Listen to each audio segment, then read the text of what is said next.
இன்றைக்கி நாம் பார்க்க போகிற லீகல் டேர்ம் அலிபி. அலிபி அப்படின்னா என்ன அப்படின்னா, இப்போ ஒரு க்ரைம் நடந்திருக்கு அப்படின்னு சொல்கிறாங்க. அந்த நேரத்தில் வந்துட்டு குற்றம் சாட்டப்பட்டவர், அதாவது இந்த க்ரைம் இவர் தான் பண்ணியிருக்காரு அப்படின்னு சொல்கிறாங்கல்ல.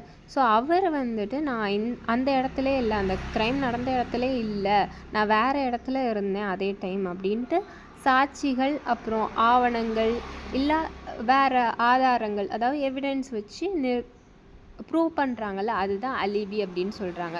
ஸோ என்ன மாதிரி டாக்குமெண்ட்ஸ்லாம் அலிபிக்கு வந்துட்டு உதவும் அப்படின்னா, சாட்சிகளின் வாக்குமூலம், வேறு யாராச்சும் விட்னஸ் வந்துட்டு சொல்கிறது, நான் அவங்க பார்க்கவே இல்லை அந்த மாதிரி சொல்கிறது, அப்புறம் பயணச்சீட்டு like flight tickets, train tickets, அந்த மாதிரி பாஸ்போர்ட், இந்த ஸ்டாம்பிங் இந்த பாஸ்போர்ட்ஸு, ஹோட்டல் பில்ஸு, சிசிடிவி அந்த வேறு இடத்துல இருந்ததுக்கான ப்ரூஃப்ஸ் இதெல்லாம்.